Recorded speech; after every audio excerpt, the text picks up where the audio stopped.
Sure was nice we got this here Capcom Fighting Collection. That'll make this process easier.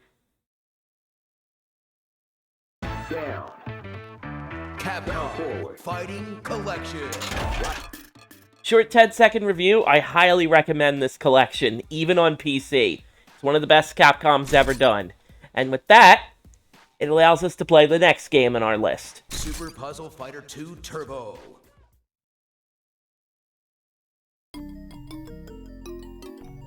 I mean, we're missing the Q-Sound logo here, but minor nitpicks. Minor nitpicks.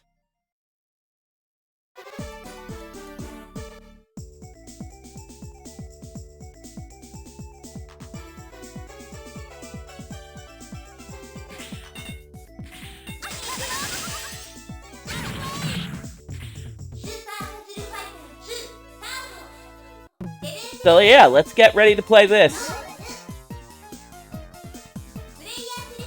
Capcom, tired of making awesome fighting games, decided to make an awesome, competitive puzzle game.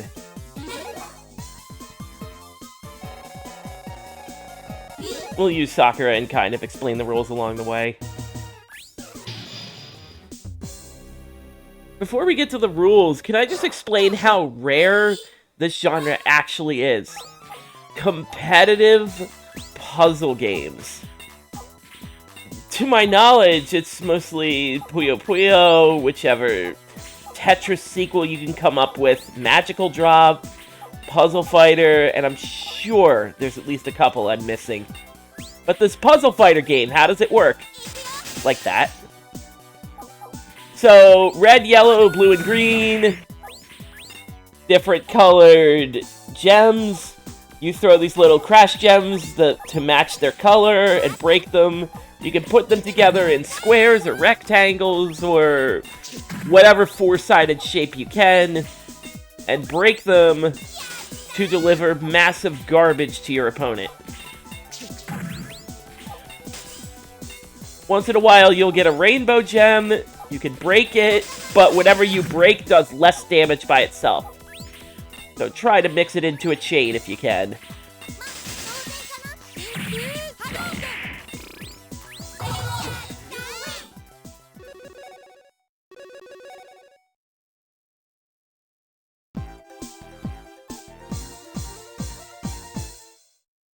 But I absolutely love this game.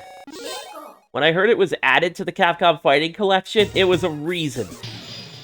It was a reason, not the reason. It was a reason I had to pick this game up day one. No regrets.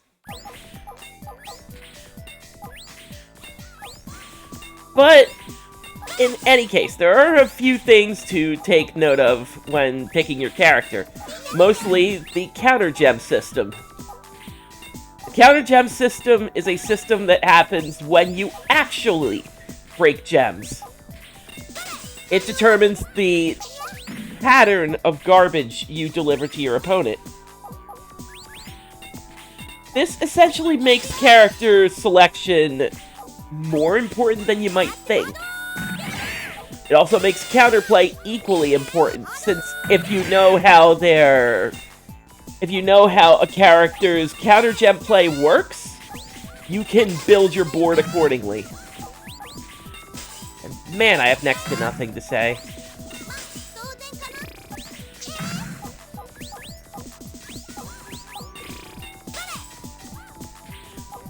Hold on to that for me.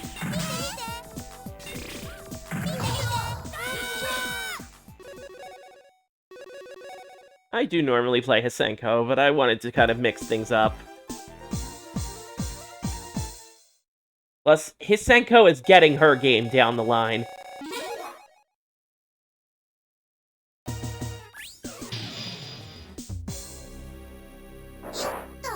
The interesting thing about doing a single-player run is that this is one round. They want these arcade runs to go fast. Because playing against another person is a 2 out of 3 set. I just found that kind of interesting. Right, gotta set this up.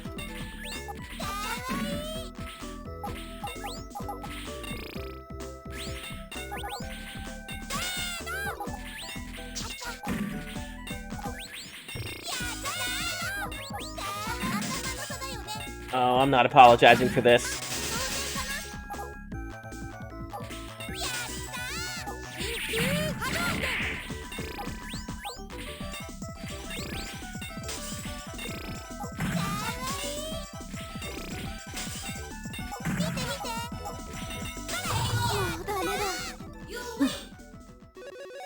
Tried to get a super combo going because they actually have a splash animation if you finish someone with a large combo.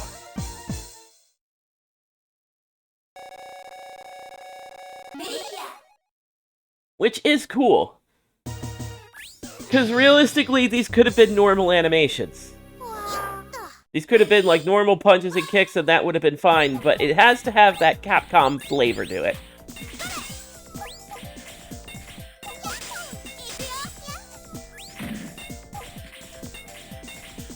I forgot to turn that.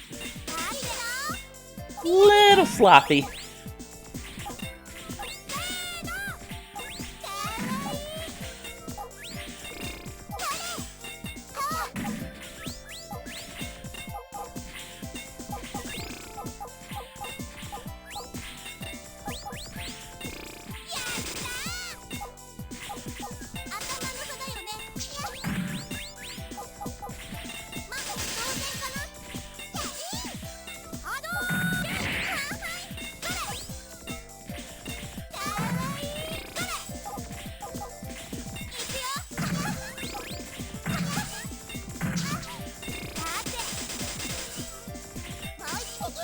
And that is one of the dangers that comes from character selection.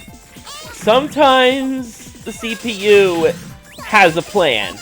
And when they have a plan, that happens.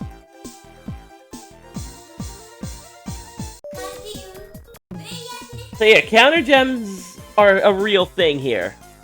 Because of that pattern, Felicia was able to have a nice little vertical row, and it just snowballed from there.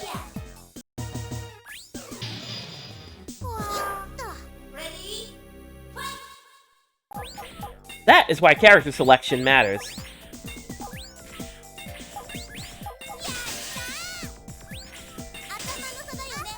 And let's chip.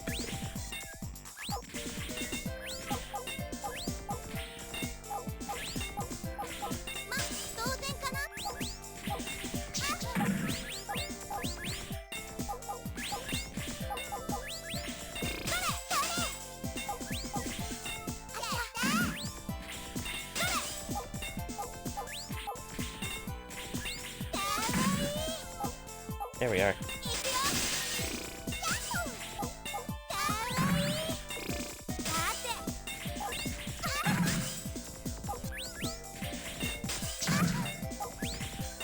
Gotta clear some screen up.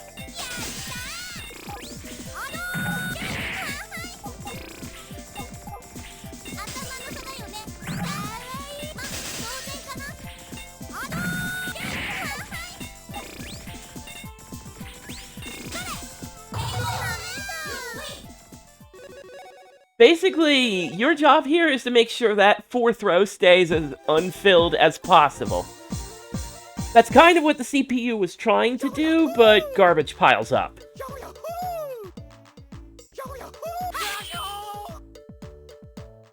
Because when that fourth column fills up, it's game over.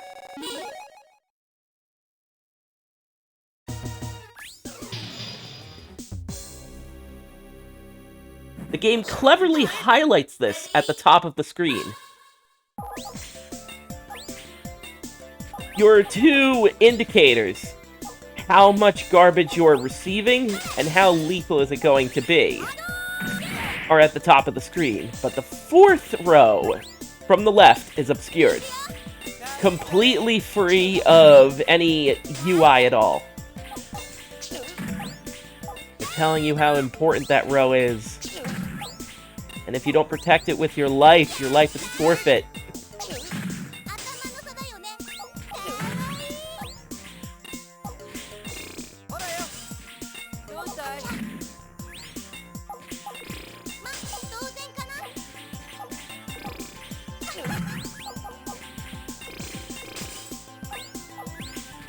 There we are. So this whole counter gem system, if you're gonna play Ken, you've gotta do long combos, or else you're just giving me red gems. And you turn a Ken player into a Dan player.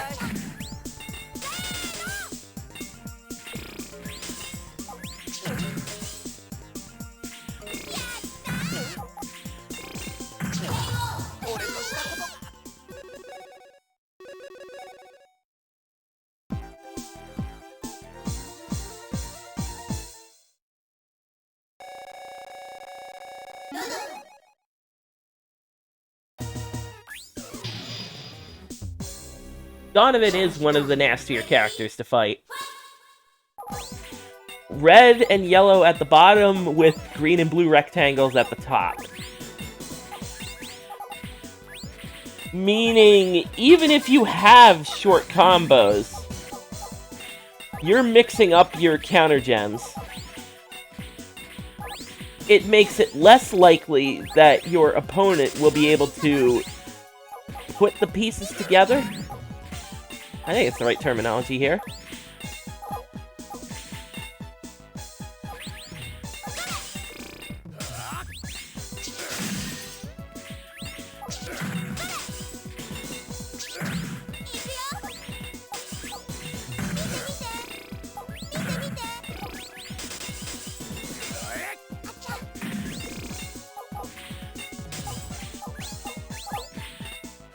Yeah, this guy can crystallize, so it's very, very small. Not gonna stop me.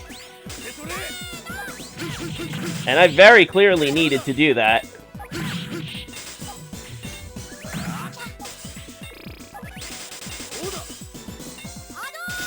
Oh, that's a good setup. That was unintentional, but I'll still take it.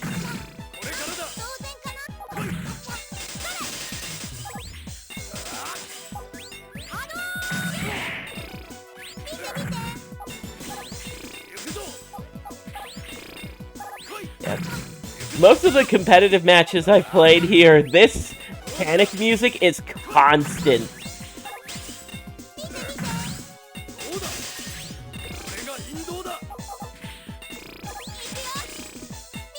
Boy, I need to do something. That red gem is gonna come back to bite me. Like right now.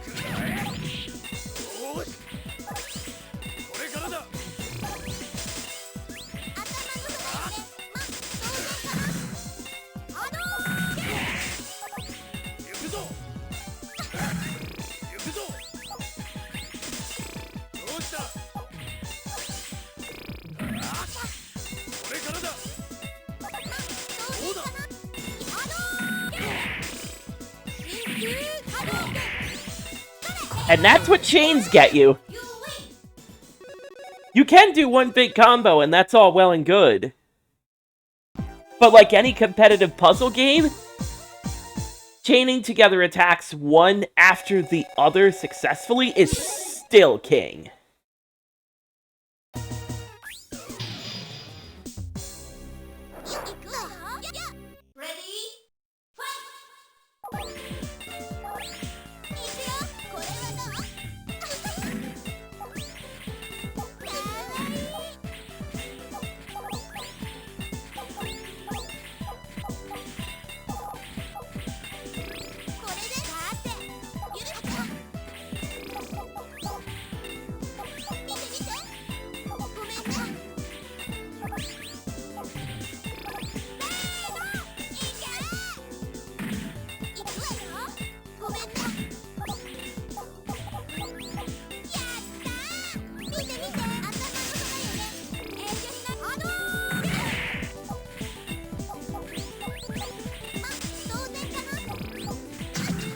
Rainbow gems here, I would use them more to clear gems you're not using.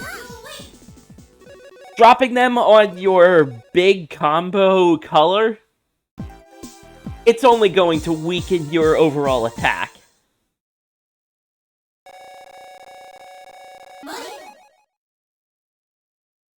Morrigan's another nasty customer to fight just because of her layout. If she does large combos, you can pretty much leave your middle entirely red.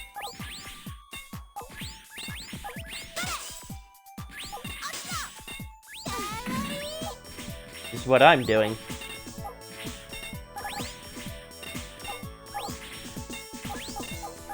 At least what I'm trying to do.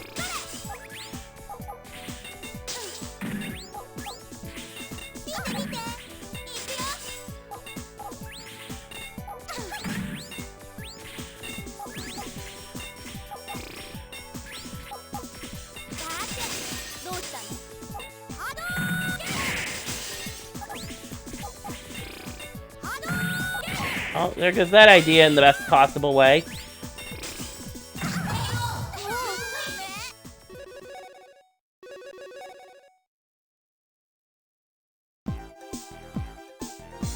Well, the most important thing about this game is speed and aggression. Alright, Dan. It's just you and me. You, me, and your dumb red gem pattern. Or is it? So here's Akuma. Normally, this character in Versus Play is nerfed. His counter gem output has significantly weakened amounts due to his counter gem system being such a strong pattern. Devilot's kind of the same way. Her pattern is an Akuma pattern, but in reverse. Mirrored, I should say.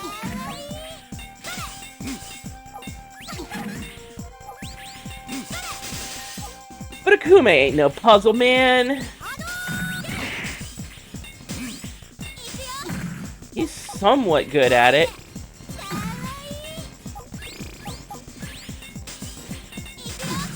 But this ain't his way. Oh, that's an all clear.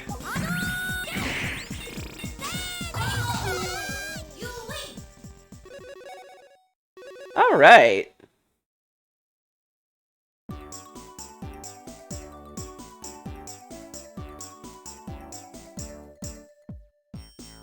And that is Super Puzzle Fighter 2 Turbo.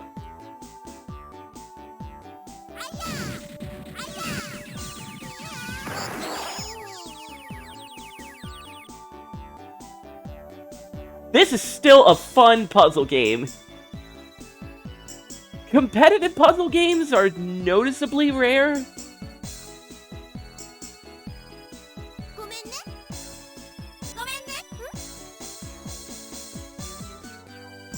It's not really a genre that's flourishing with games like the fighting game genre is.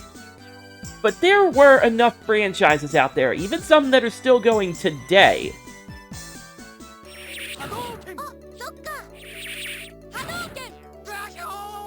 Like I said, Puyo Puyo is still one of them. Or Kirby's Avalanche / Mean Bean Machine if you're a 90s kid. Tetris has a lot of two-player modes.